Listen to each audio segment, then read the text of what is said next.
గజాననం భూతగణాధిసేవితం కపిత్థజంబూఫలసారభక్షణం ఉమాసుతం శోకవినాశకారణం నమామి విఘ్నేశ్వరపాదపంకజం.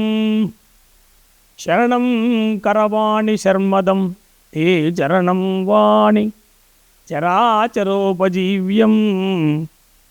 కరుణామసృణై కటాక్షపాతై కురు మామంబ కృతార్థసార్థవాహం.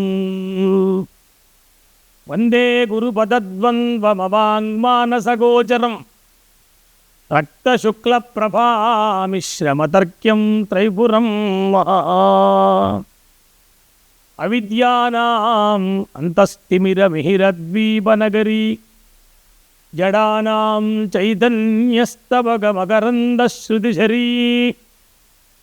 దరిద్రాణం చింతామణిగుణనికా జన్మజలధౌ నిమగ్నానాం దంష్ట్రా మురరిపువరాహస్య భవతి. వ్యాసం వసిష్ఠనప్తారం శక్తేః పౌత్రమకల్మషం పరాశరాత్మజం వందే సుఖతాతం తపోనిధిం.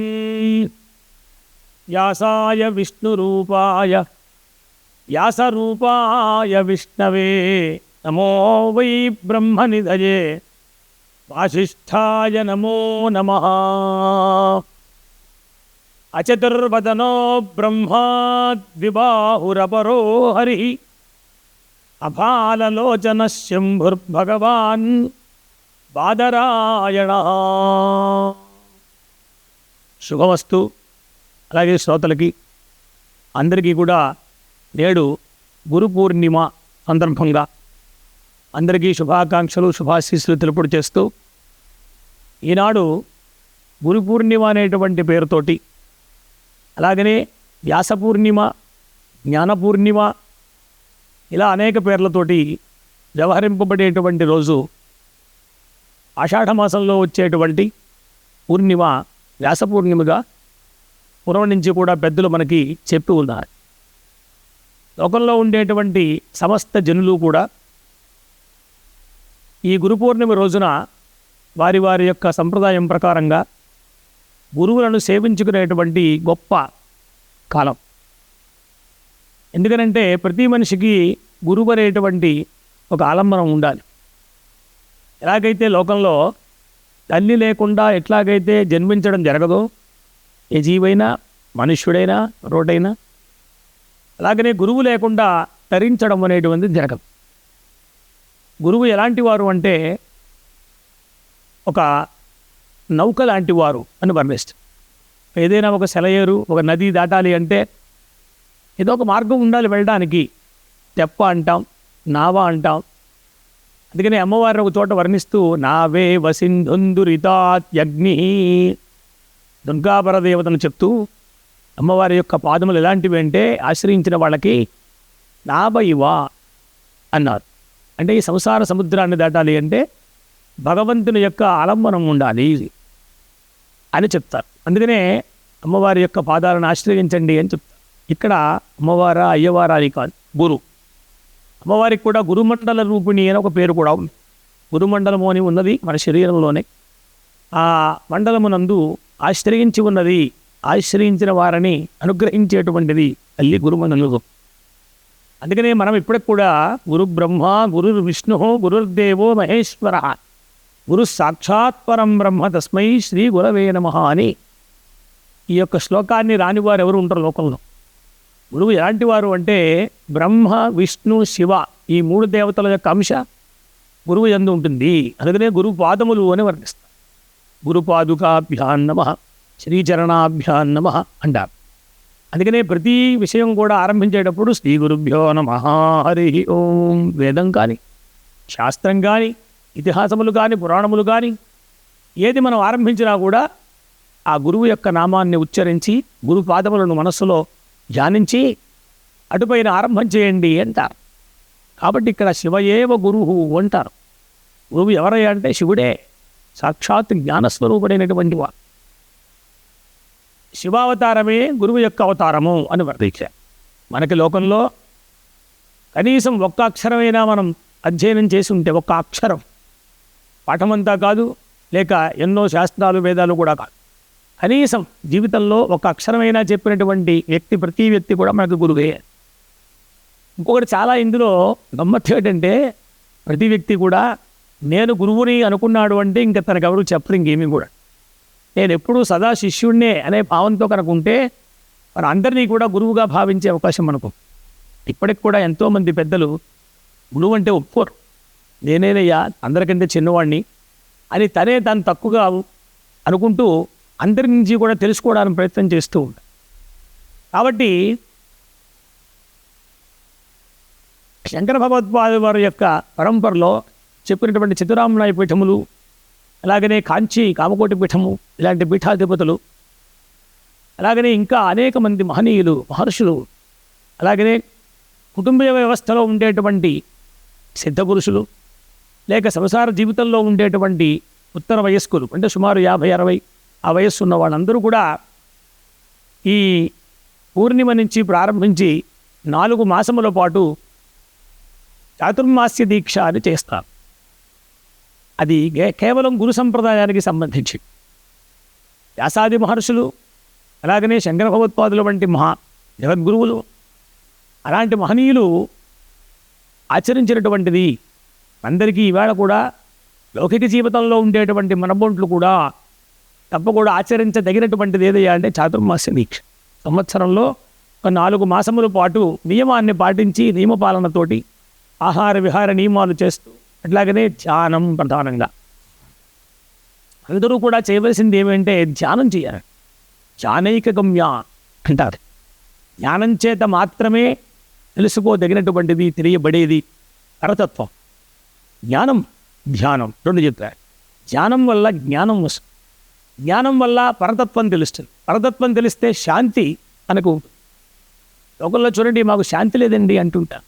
అంటే శాంతి లేకపోవడం ఒకటి, హాయిగా చల్లగా ఆ రేసీలు పనిచేస్తున్నాయి, ఆ పట్టుకొరుపులు ఉన్నాయి, ఇంటి నిండా పరిజనం ఉన్నారు, సేవకులు ఉన్నారు, చూడండి ఇంతమంది ఉన్న సుఖం ఉన్నా కూడా నీకు వ్యవస్థ లేకపోవడం ఏంటి సౌఖ్యం అంటే మానసికమైనటువంటి ప్రశాంతత లేదు.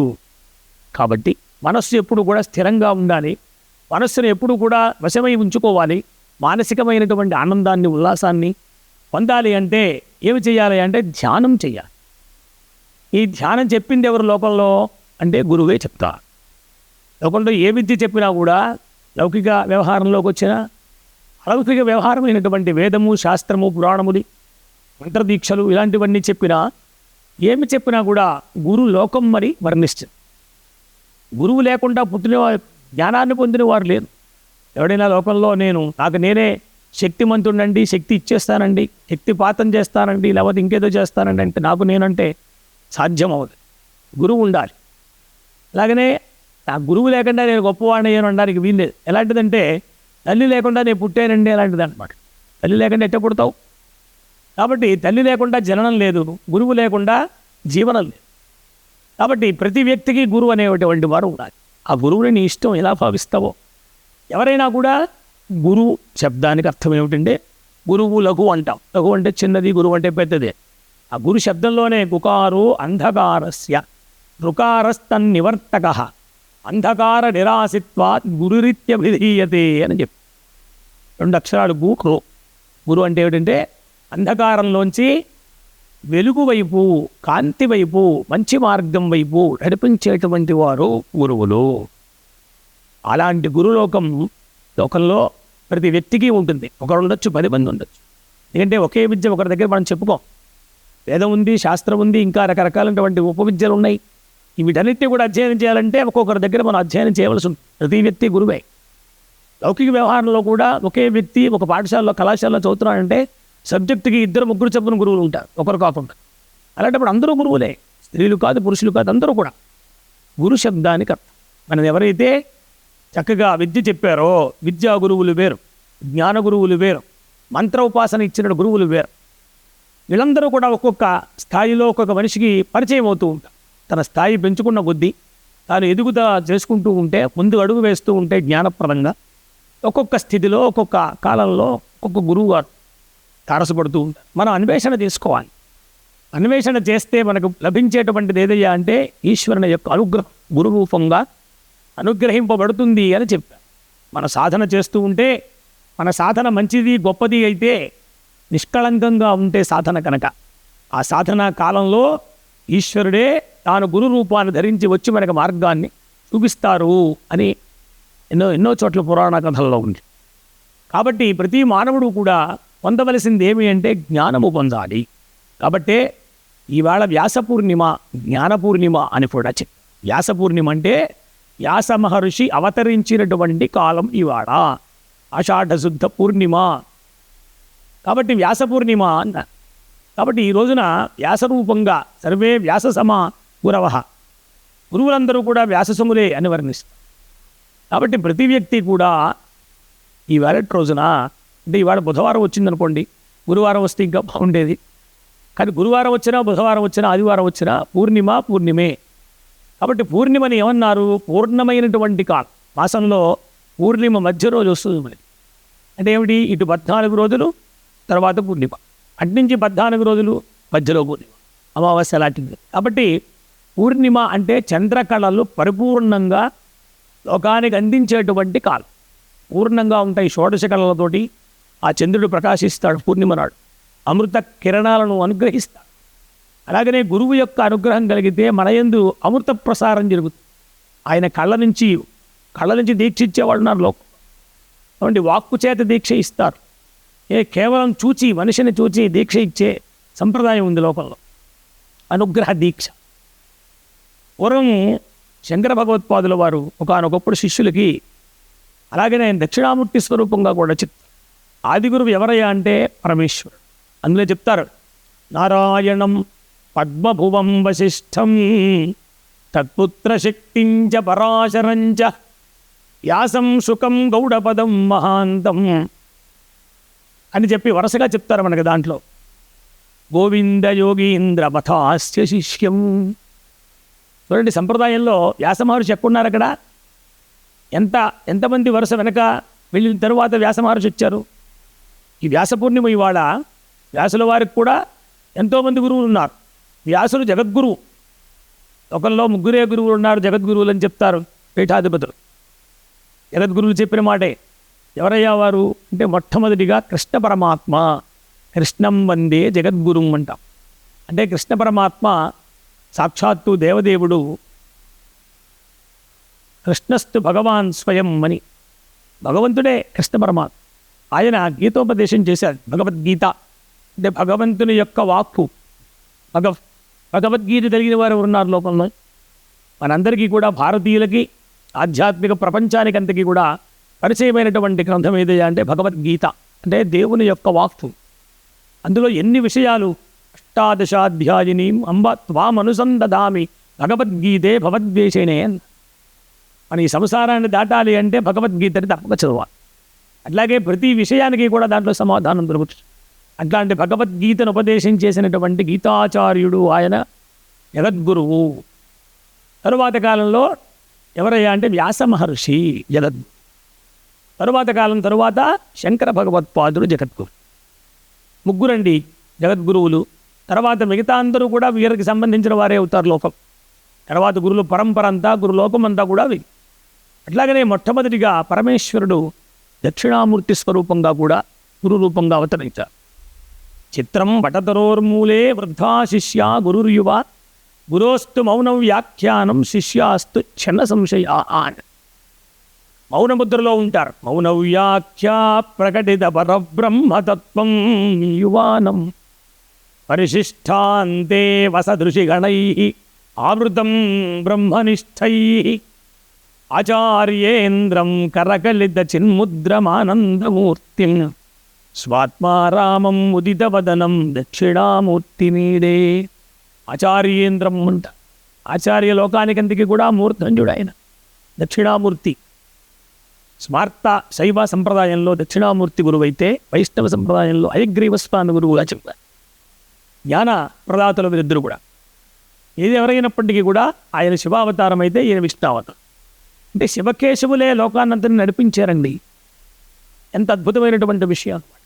కాబట్టి అగస్త్య మహర్షి హయగ్రీవ స్వామి. అగస్త్యుడెవరు? శివావతారం అన్నారు. హయగ్రీవులెవరు? విష్ణువావతారం అన్నారు. అంటే శివకేశవుడు. ఎన్ని బ్రహ్మాండ పురాణం, అనేక పురాణాలు, అనేక అంశాలు అమ్మవారిని గురించి చెప్పిన వారి వారిద్దరు కూడా గురు శిష్యులుగా లోకంలోకి వచ్చి.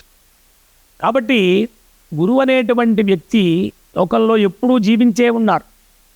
ఇవాళకి కూడా వ్యాస మహర్షి ఉన్నారు అని అశ్వత్థామ బలిర్వ్యాస హనుమాంశ్చ విభీషణ కృప పరశురామశ్చ సప్తైతే చిరజీవిన ఏతే ఈ 7 కూడా చిరజీవులుగా ఇవాళకి ఉన్నారు. అందులో వ్యాస మహర్షులు. కాబట్టి వ్యాసులు ఎప్పుడూ జీవించున్నారు అంటే అర్థం ఏమిటి? భౌతికంగా మనలాగా ఉన్నారా? ఉన్నారేమో, మనకు కనపడరు. కానీ ఉన్నట్టుగా మనం ఎలాగా నిర్ణయం అంటే ఇవాళకి కూడా గురువుగా మనం చూసేటువంటి వ్యక్తిలో వ్యాస మహర్షి ఉన్నారు. వ్యాసపీఠము అంటారు.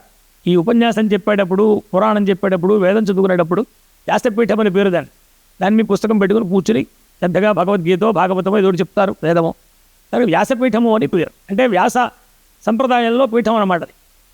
కాబట్టి ఆ పీఠం మీద కూర్చుని అందరూ కూడా వ్యాస సములే, వ్యాస సమా ద్విజాహ అంట.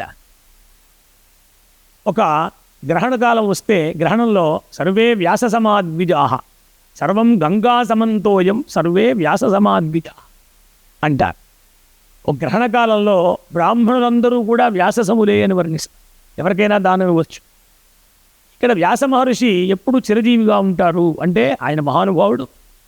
వేదములను విభజించారు. ఒకే రాశిగా ఉన్నటువంటి వేదాలని 4గా విభజించి అర్ఘ్య సామాథర్వాహ అని ఇవి విభజించడం వల్ల వారికి అపారమైనటువంటి జ్ఞాన సంపద కలిగి ఇవన్నీ వివరణ చూచి ఇదంతా కూడా ఒక గ్రంథస్థం చేయాలి అని మహాభారతం రచించారు. భారత పంచమో వేద అంట. భారతాన్ని 5వ వేదంగా చెప్పారు. అంటే 4 వేదాలు, 4 వేదాల సారం భారతం. అంతటితో సరిపోగా భాగవతం వర్ణించారు. అంటే ఎవరైతే ముముక్షువులు ఉంటారో, మోక్షాన్ని కోరేటువంటి జ్ఞానులు ఉంటారో వాళ్ళందరికీ ఉపదేశంగా మహాభాగవతాన్ని రచించారు. శ్రీమద్ భాగవత్ కృష్ణకర్ణామృతం. దానికి ముందు రచించినటువంటి భారతం ఉందే, భారతంలో అంతా సత్యము, ధర్మము, ఆచరణము ఇవన్నీ కూడా దాంట్లో చూపించారు భారత కథలు. ఆ భారతంలోనే మనం ఇవాళకి కూడా పారాయణ చేసేటువంటి విష్ణు సహస్రనామం ఉన్నదే ఆ మహాభారతంలోనే. కాబట్టి అట్లాంటి వ్యాస మహర్షి ఆవిర్భవించినటువంటి కాలం ఇవాళ వ్యాస పూర్ణిమ. వ్యాసుడు మహానుభావం, మహావిష్ణువు యొక్క స్వరూపమును వర్ణించారు. చూడండి, వ్యాసం వశిష్ఠనప్తారం. ఈ వ్యాస మహర్షి వశిష్ఠ మహర్షికి మునిమనవడయ్యా. తరువాత శక్తే పౌత్రం, శక్తి మహర్షికి మనుమడయ్య పౌత్రుడు.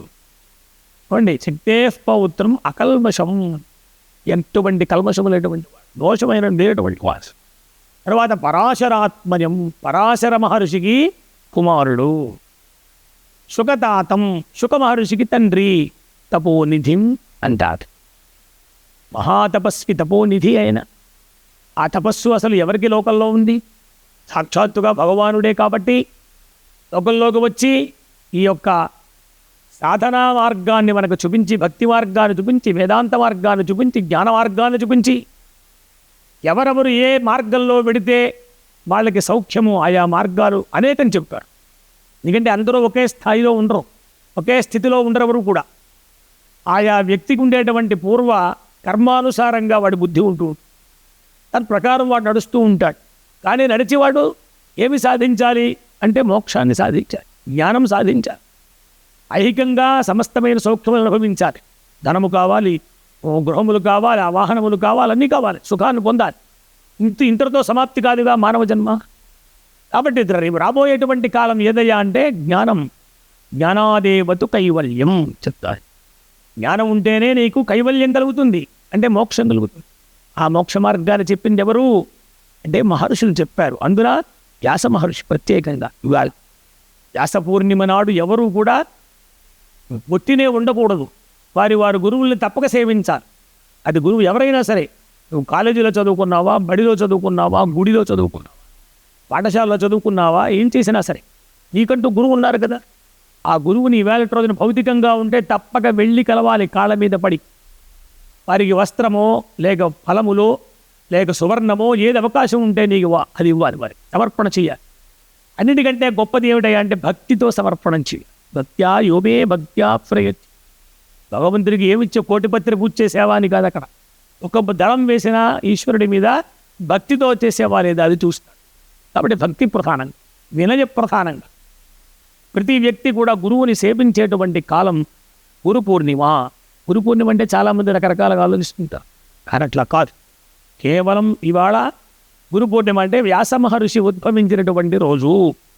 ఆ వ్యాసుడు ఎలాగైతే గురు రూపంలో మనకు అనుగ్రహాన్ని ఇస్తారో, ఒక మంత్రం ఇచ్చినా, ఒక విద్య చెప్పినా, ఒక మంచి మాట చెప్పినా, ఒక్క అక్షరం కూడా నువ్వు అధ్యయనం చేస్తుంటే ఒక వ్యక్తి దగ్గర ఆయన గురువే. వారిని ఎప్పుడు కూడా జీవితంలో నువ్వు మర్చిపోకూడదు. ఎప్పుడు కూడా గురువుకి కళంకం తెచ్చి పెట్టకూడదు, గురువుని ఎప్పుడు అగౌరవించకూడదు, బాగా గుర్తుపెట్టు. కాబట్టి ఈవేళ శిష్యలోకానికి అంటే విద్యార్థులు అన్నీ చెప్పేటువంటి గురువులు ఉన్నారు, అన్నీ చెప్తున్నారు, వాళ్ళు వింటున్నారు. కానీ ఆ గురువు పట్ల నిజమైనటువంటి భక్తి భావం కనపడి చాలా ఉత్సాహంగా ఉండాలి, గురువుని సేవించాలని. అంతేగాని గురువుని మనం నిందించేట్టుగా ఉండకూడదు, హేళన చేసేట్టుగా ఉండకూడదు. గురువు యొక్క శాపం చాలా దుర్లభం సుమ, దాన్ని దాటడం చాలా కష్టం. శివవృష్టే గురుస్త్రాత గురువృష్టే నకశ్చన అంటారు ఓ చోట. శివవృష్టే, శివుడు కనుక కోపం వస్తే శపిస్తే రక్షించేటువంటి వాడు ఎవరయ్యా అంటే గురువు త్రాత, రక్షించేవాడు గురువు. ఒకవేళ శివుడు మన మీద కోపం వచ్చేదైనా శపిస్తే రక్షించడానికి గురువు ఉన్నాడు. ఎందుకంటే బ్రహ్మ విష్ణు మహేశ్వర తత్వం కదా మరి గురువు ఉంటే. కాబట్టి గురువు ఉన్నాడు. కానీ గురవృష్టే, గురువు కనుక కోపం వచ్చి శపిస్తే నకశ్చన, ఎవరు రక్షించేవాడు. అంటే ఆ గురువుకు అంత గొప్ప స్థానం ఇచ్చింది శాస్త్రం, అంత గొప్ప విశేషమైనటువంటి పూజనీయమైనటువంటి స్థానాన్ని ఇచ్చింది. ఈ గురు పాదుకాభ్యాం నమః. కాబట్టి లోకంలో జగద్గురువు ముగ్గురే. ఎవరయ్యా అంటే కృష్ణ పరమాత్మ జగద్గురువు, వ్యాస మహర్షి జగద్గురువు, భగవత్ శంకరాచార్యుల స్వామి వారు జగద్గురువు. ఈ ముగ్గురే మనకు లోకంలో జగద్గురువులుగా చెప్పబడ్డారు. శంకర జయంతి మనం ఎలాగో చేస్తాం.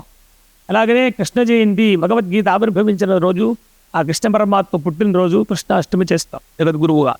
మరి ఈ వేళటి రోజున వ్యాస మహర్షి ఆవిర్భవించినటువంటి సత్యవతీ సూను పరాశరాత్మజం అంట. పరాశర మహర్షికి సత్యవతీదేవికి పుట్టినటువంటి వాడు మహానుభావుడు, ఉద్భవించినవాడు, ఆవిర్భవించినవాడు. మళ్ళా కాదు, పుట్టినవాడు కాదే. ఆయనకు గొప్ప విషయం ఉన్నది, గొప్ప శాస్త్రం, ఒక గొప్ప కథ ఉన్నది ఆయన వెనుక. కాబట్టి అలాంటి మహనీయుడైనటువంటి వ్యాస మహర్షి మనందరికీ కూడా జ్ఞానాన్ని ఇచ్చుగాక, అందరికీ కూడా మంచి మార్గాన్ని ఇచ్చుగాక.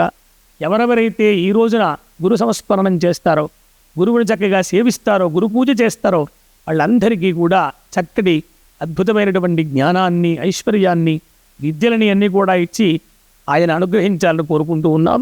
నమః పార్వతీపతయే. హర హర మహాదేవ హర.